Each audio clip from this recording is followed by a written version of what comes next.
दोस्तों, क्या आप भी हार्डवेयर की दुकान 2025 में खोलना चाहते हैं? क्या आपको समझ में नहीं आ रहा है कि दुकान खोलें या ना खोलें? और खोलें तो हार्डवेयर में कौन कौन सा सामान रखें, कितना मार्जिन होता है, कितना प्रॉफिट होता है? तो चलिए, आज की इस वीडियो में आपको मैं अपना प्रॉफिट तो नहीं बताऊंगा, लेकिन एक एवरेज प्रॉफिट बता दूंगा कि किसी भी हार्डवेयर की दुकान में कितनी सेल पे कितना प्रॉफिट होता है ना, और क्या क्या सामान है जो ज़्यादा सेल होता है। पहले मैं आपको अपनी दुकान दिखा देता हूँ। छोटी सी दुकान है मेरी। शुरुआत होती है यहाँ से। मैं रस्सियाँ रखता हूँ, सटक रखता हूँ, टॉयलेट सीट वगैरह भी रखता हूँ, है ना। ये हार्डवेयर के जनरल आइटम हो जाते हैं, तसले वगैरह, है ना। थोड़ा बहुत कलर भी रखता हूँ। मेरी दुकान में मिक्स में सामान मिलेगा। होमवेयर का सामान भी है, एसिड वगैरह, है ना, फिनाइल वगैरह, हार्पिक वगैरह।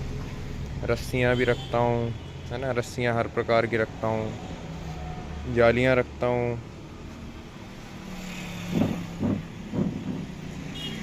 ये मेरी दुकान है। ये प्लम्बिंग का सामान भी रखता हूँ, है ना। उसके बाद यहाँ भी सामान भरा हुआ है।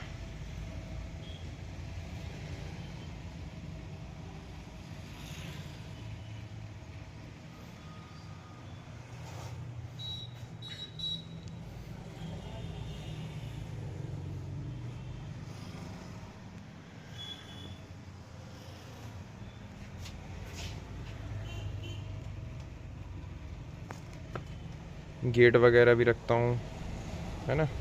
ये आपको एक मैं दिखा रहा हूँ कि हार्डवेयर की दुकान इस तरीके से भरी होनी चाहिए। मेरी तो अभी उतनी नहीं भरी है ना, लेकिन एक समय रहता था मेरी भी दुकान बहुत भरी रहती थी। लेकिन मेरा अभी घर का काम लगा हुआ, तो काफ़ी पैसा लग गया घर के काम में, तो दुकान में मैं ज़्यादा सामान बुलवा नहीं पाया हूँ। हालांकि अभी ऑर्डर लगाया है, सामान आ रहा है। दोस्तों, 12 महीने होते हैं साल में, लेकिन साल के 12 महीने एक जैसी सेल नहीं होती हार्डवेयर की दुकान में, है ना। कभी मतलब जैसे बरसात का सीज़न लग जाता है तो बरसात के सीज़न में सेल कम हो जाती है ना। गर्मी एकदम से ज़्यादा पड़ने लगती है तो एक महीने के लिए उस टाइम भी सेल कम हो जाती है। लगभग ये समझो कि 12 महीने में से 8-9 महीने दुकान बहुत अच्छी चलती है। दिवाली के टाइम पे बहुत ज़्यादा अच्छी चलती है ना, हार्डवेयर की शॉप। जैसे अभी मौसम खुला हुआ है ना, और इतनी गर्मी भी नहीं है, ना बारिश है ना ठंड है, तो अभी अच्छा सीज़न चल रहा है। दोस्तों, प्रॉफिट तभी होगा जब आपका सामान बिकेगा, है ना। और सामान बेचने से पहले आपको ये डिसाइड करना पड़ेगा कि आपको कौन सा सामान रखना है, कौन सा सामान ज़्यादा बिकता है। तो जैसा आप मेरी दुकान में देख चुके होगे, मैं सारा सामान मिक्स में रखता हूँ, है ना। किसी भी चीज़ की मतलब स्पेशल दुकान नहीं है मेरी कि सिर्फ पेंट रखता हूँ, या सिर्फ प्लम्बिंग का काम करता हूँ, या सिर्फ लोहे का काम करता हूँ। ऐसा मेरा फिक्स नहीं है। मैं सारा सामान मिक्स में रखता हूँ, है ना। कि इसमें क्या बेनिफिट मिल जाता है कि यार पेंट नहीं बिकेगा तो प्लम्बिंग का सामान बिक जाएगा, प्लम्बिंग का नहीं बिकेगा तो जनरल जो हार्डवेयर में सामान आता है वो बिक जाएगा, वो भी नहीं बिकेगा तो होम क्लीनिंग प्रोडक्ट आते हैं वो बिक जाएंगे, है ना। तो इसमें एक बेनिफिट मिलता है कि अगर एक चीज़ नहीं बिकेगी तो कम से कम दूसरी चीज़ का ग्राहक तो आएगा। इसमें माल जाम भी नहीं होता है, क्योंकि मैं ज़्यादा क्वांटिटी में माल बुलाता भी नहीं हूँ। हर चीज़ के 100-100 पीस, 150-150 पीस तक बुलाता हूँ।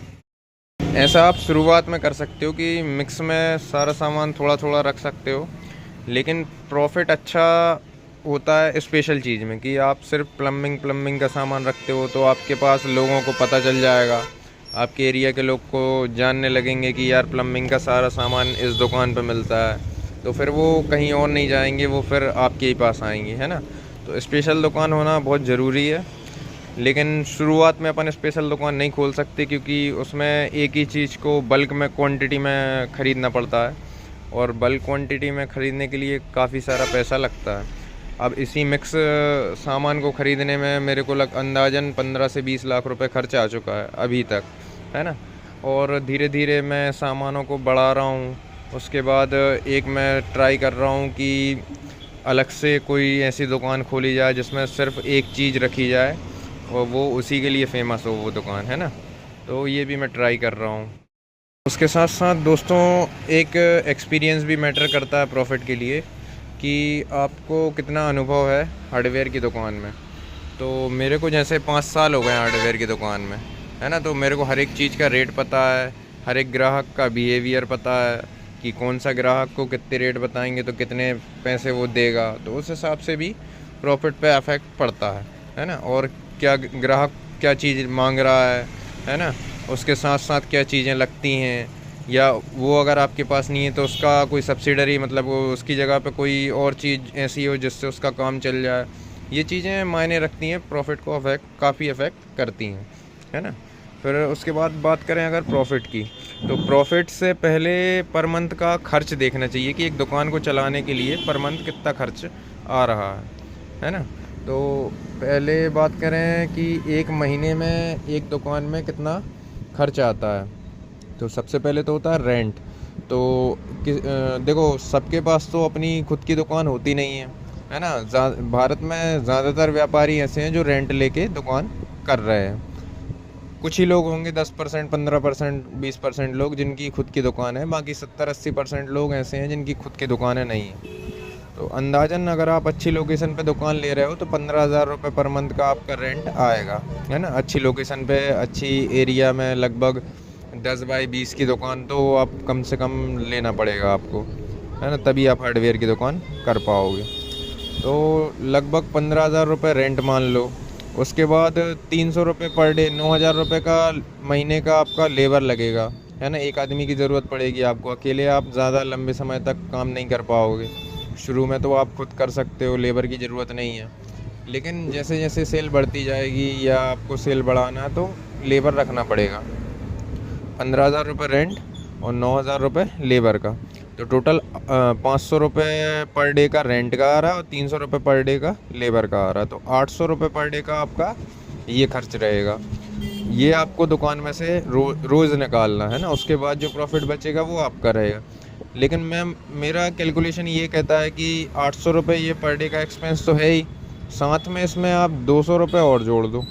वो कहीं ना कहीं वो ऐसा कुछ ना कुछ दुकान में होता है कि वो 200 रुपये आपके पर डे खर्च हो जाएंगे। चाय में ग्राहक आ जाते हैं, कभी चाय पी लेते हैं, है ना, कभी कोई सामान डैमेज हो जाता है, वो भी आप एक अलग से एक्सपेंस मान के चलो, है ना।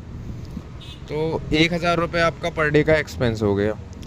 तो अगर आपकी 10,000 की सेल हो रही है पर डे की, शुरुआत में तो 10,000 की नहीं होगी आपकी, 4-5,000, 3,000, किसी दिन 2,000 भी होगी, किसी दिन 1,000 भी होगी, किसी दिन 1,000 भी नहीं होगी। लेकिन समय के साथ साथ अगर आपकी 10,000 रुपये सेल पर डे की हो जाती है तो 3,000 रुपये, मतलब 25 से 30% आपको प्रॉफिट बचेगा। देखो प्रॉफिट ऐसा है कि आपके ऊपर डिपेंड करता है। मैं कम से कम प्रॉफिट लेने की कोशिश करता हूँ, इसीलिए मेरी सेल ज़्यादा है ना। मैं 15 से 20% प्रॉफिट मिल जाता है तो मैं माल बेच देता हूँ। और लेकिन एक एवरेज दुकानदार जो मेरे फ्रेंड लोग हैं, कई मेरे दोस्त हैं जो हार्डवेयर की दुकान करे हुए हैं, वो क्या करते हैं 20 से 25% निकालते हैं। हालांकि उनकी सेल भी अच्छी है, वो सब डिपेंड करता है, लक पे भी डिपेंड करता है। लेकिन मैं रेट ज़्यादा नहीं लगाता हूँ क्योंकि मेरे पहले से जो रेट चले आ रहे हैं, अगर मैं अचानक से रेट बढ़ा दूँगा तो ग्राहकी पे असर पड़ता है। ग्राहक सोचेंगे यार ये सही रेट पे पहले सामान दे रहा था, अब इसकी चलने लगी, मैं यहाँ जाने लगा हूँ बार बार, तो अब रेट बढ़ा दिए इसने, तो वो भी गलत हो जाता है ना। तो एवरेज देखें अगर अपन तो 10,000 पर डे की सेल पर 3,000 रुपये प्रॉफिट आपको, 2,500 से 3,000 रुपये प्रॉफिट आपको मिल जाएगा। और 1,000 रुपये अगर पर डे का एक्सपेंस माने तो लगभग 1,500 से 2,000 रुपये प्रॉफिट आपकी जेब में बचेगा। और अगर महीने का देखें तो 2,000 रुपये मल्टीप्लाई बाय 30 दिन होते हैं, तो 50 से 60,000 रुपये पर मंथ आपकी जेब में बच जाएगा, है ना दोस्तों। फिर उसके साथ साथ दोस्तों अगर बात करें कैपिटल की, कि एक दुकान को खोलने में लागत कितनी लगेगी, है ना। तो लागत का ऐसा दोस्तों डिपेंड करता है कि आप कौन सी दुकान खोल रहे हो। मिक्स में खोल रहे हो आप दुकान, या आप कोई स्पेशल कैटेगरी की दुकान खोल रहे हो, है ना। जैसे मिक्स में तो सारा ही सामान आ जाता है थोड़ा थोड़ा, लेकिन स्पेशल कैटेगरी में आ जाते हैं, जैसे आप लोहे का काम कर रहे हो, है ना। मैं आपको दिखा दे रहा हूँ, मेरी एक लिस्ट बनी रखी है दोस्तों, ये है लिस्ट। जैसे कि आप जनरल हार्डवेयर, जैसे मैं मिक्स में रखा हूँ, है ना, ये जनरल हार्डवेयर में आ जाता है। फिर एक होता है कि मिस्त्रियों का सारा सामान रख लिया। अब कई प्रकार के मिस्त्री होते हैं, टाइल्स का मिस्त्री होता है, छपाई का मिस्त्री होता है ना, जुड़ाई का मिस्त्री होता है, दीवार बनाने वाला, है ना, और बहुत सारे मिस्त्री होते हैं, एल्यूमिनियम के मिस्त्री होते हैं, है ना, पुट्टी पेंट करने वाले मिस्त्री होते हैं, और कांच का काम करने वाले मिस्त्री होते हैं, फर्नीचर का काम करने वाले मिस्त्री होते हैं। तो इनकी एक अलग से एक रेंज बन जाती है, इतने सारे सामान आते हैं उसमें कि वो एक दुकान में रखना मुश्किल हो जाता है। तो उसके लिए भी एक स्पेशल दुकान खोली जा सकती है। फिर एक होती है दुकान सीमेंट की। सीमेंट में भी कई तरह की सीमेंट आती हैं, है ना, नॉर्मल बैग आते हैं, फिर वाटरप्रूफ बैग आते हैं, और इतना स्टॉक आता है कि एक दुकान अकेली उसकी हो सकती है। फिर सीमेंट के साथ साथ आप रेत का काम और गिट्टी का काम भी कर सकते हो, सरिया का काम भी कर सकते हो। सरिया की अकेले की दुकान भी खोल सकते हो, सरिया में इतनी क्वांटिटी आती है। उसके साथ कटीला तार रख सकते हो, वेंटिलेशन रख सकते हो, लोहे के दरवाजे रख सकते हो, है ना। तो इसका काम भी अलग से कर सकते हो, तार कील रख सकते हो उसके साथ साथ। फिर एक आता है लोहे का काम। लोहे के काम में दोस्तों आप कंडोल पाइप वगैरह आते हैं, कई तरह के पाइप आते हैं, लगभग 100 से ज़्यादा प्रकार होते हैं पाइपों के। तो हर तरह का पाइप अगर आप 100 20 पाइप भी रखोगे ना, 100 तो छोड़ दो, 20 पाइप भी रखोगे ना, तो ये आपको बहुत बड़ी जगह चाहिए पड़ेगी पहले तो। और दूसरी बात, आपको कम से कम 4 लेबर चाहिए पड़ेगी दुकान में, और तकरीबन 40 से 50 लाख रुपए की लागत शुरुआत में चाहिए पड़ेगी। बाद में तो आपका वो बढ़ते बढ़ते वो 1 करोड़ के भी ऊपर पहुंच जाएगी लागत, है ना। लोहा का काम सबसे बड़ा काम होता है हार्डवेयर की दुकान में। चैनल के गेट वगैरह भी आते हैं, चैनल का काम भी होता है। फिर शटर का काम भी होता है, शटर का भी हार्डवेयर में ही आता है ना। दुकानों में जो शटर वगैरह लगते हैं उनका एक अलग से आप दुकान खोल सकते हो। फिर पेंट की एक अलग से दुकान खोली जा सकती है, पेंट को मिक्स में भी रख सकते हैं और अलग से भी एक दुकान खोली जाती है। पेंट में इतनी रेंजेस होती हैं, कई तरह का पेंट आता है, ऑयल पेंट आता है, डिस्टेम्पर आता है, एमल्सन आता है। एमल्सन में भी 2-3 प्रकार के आते हैं। बेस आता है, फिर उसके बाद एक स्टैंडर्ड सीरीज़ आती है, फिर एक प्रीमियम सीरीज़ आती है, इंटीरियर, और ये तीनों सीरीज़ इंटीरियर एमल्सन में भी होती हैं और एक्सटीरियर एमल्सन में भी होती हैं। फिर उसके बाद आप होमवेयर का सामान भी रख सकते हो, जैसे क्रॉकरीज़ वगैरह प्लास्टिक की, है ना, और स्टील के आइटम्स जो घर में लगते हैं नॉर्मल, वो भी आप रख सकते हो। क्लीनिंग प्रोडक्ट आ जाते हैं होमवेयर में, है ना।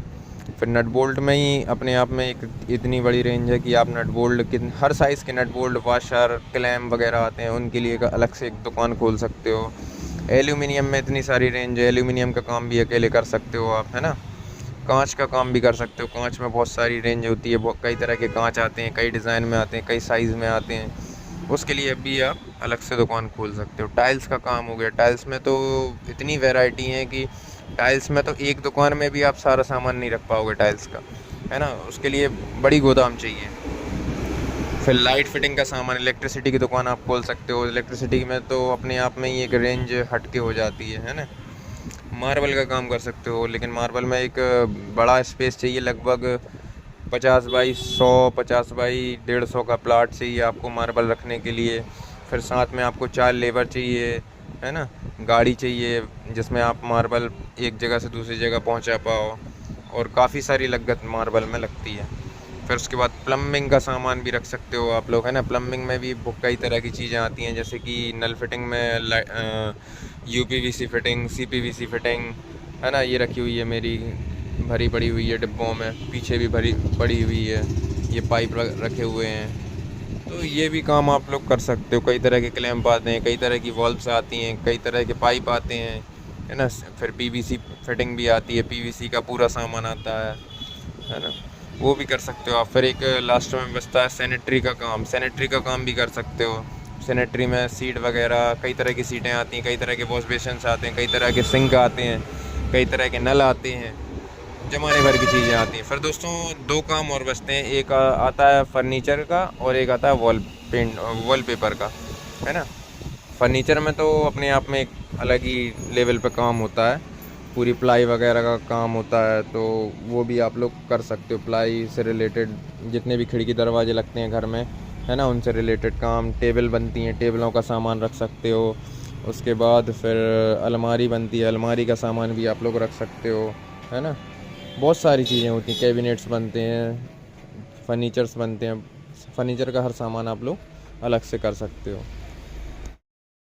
तो दोस्तों अपन अगर बात करें कि अगर आप मिक्स में सामान रख रहे हो, है ना, अपनी दुकान में, तो मिक्स में आपको अंदाज़न लागत आएगी शुरुआत में 10 लाख से 15 लाख, और इसको बढ़ाते बढ़ाते वो पहुंच जाएगी लगभग 50 लाख के आसपास, है ना। ये 50 लाख तब पहुंचेगी जब आप एक्सपीरियंस के साथ साथ प्रॉफिट को री इन्वेस्ट करोगे, है ना, दुकान में, तब ये 50 लाख पहुंचेगी। शुरुआत में आप 10 से 15 लाख रुपए लगाकर मिक्स में सामान रख सकते हो। और अगर बात करें स्पेशलाइजेशन की, कि अगर किसी स्पेशल चीज़ की दुकान खोल रहे हो आप, है ना, जैसा कि मैंने आपको इतने सारे तरह के हार्डवेयर की दुकान खोलने के आइडिया दिए, इनमें से अगर आप कोई एक दुकान खोल रहे हो तो शुरुआत में आप 10 लाख लगाओ, है ना, 10 से ज़्यादा नहीं लगाने आपको। फिर उसके साथ साथ आप उसको बढ़ा के, उसकी कोई लिमिट नहीं है, 1 करोड़ भी आप कर सकते हो। और 1 करोड़ भी ये आपको अभी देखने में बड़ा लग रहा होगा अमाउंट, बाद में आपको ये 1 करोड़ भी कम पड़ेगा। वो कम इसलिए पड़ेगा दोस्तों कि ज़्यादातर धंधे होते हैं उधारी में, है ना। बिना उधारी के काम होता नहीं है। आप माल सामने से उधार मंगाओगे दुकान पे, दुकान से आप उधार माल, आपने मान के चलो कोई ग्राहक आया आपके पास, है ना, उसको चाहिए 1 लाख का माल आपसे, तो वो क्या करेगा, आपको 70,000 रुपये दे देगा, है ना, और 30,000 रुपये आपके लटका देगा। ये 30,000 रुपये आपको वो देगा साल भर में, 10-10, 20-20, 10-10, 5-5 हज़ार करके, है ना, कभी 2,000 भी देगा। और बहुत कम ग्राहक रहते जो मतलब टाइम पे पेमेंट कर देते हैं। 20% ग्राहक ऐसे होते हैं जो टाइम पे पेमेंट कर देते हैं, 80% ग्राहक लटका देते हैं। अब उन 80% में से लगभग 20% आदमी रहते हैं डिफ़ॉल्ट, है ना, इनको तो भूल जाओ। रही बात 60% आपकी उधारी वापस आ जाए, वही बहुत बड़ी बात है ना। तो ये आपका माल इधर लटकाएगा उधार, आप लटकाओगे सामने उधार, है ना, और लेकिन सामने ज़्यादा देर आप उधार नहीं लटका पाओगे। इनसे आप ज़्यादा से ज़्यादा 15 से 20 दिन की उधारी कर पाओगे, बहुत से बहुत 1 महीना, लेकिन ये आपको साल भर के लिए लटका देगा। तो ये 1 करोड़ भी आपके कम पड़ जाएंगे। 1 करोड़ रुपए तो आपकी कैपिटल होगी, लेकिन उसमें से मात्र है कि 50-60 लाख 70 लाख रुपए का माल आपके पास बना रहे, है ना, दुकान पे।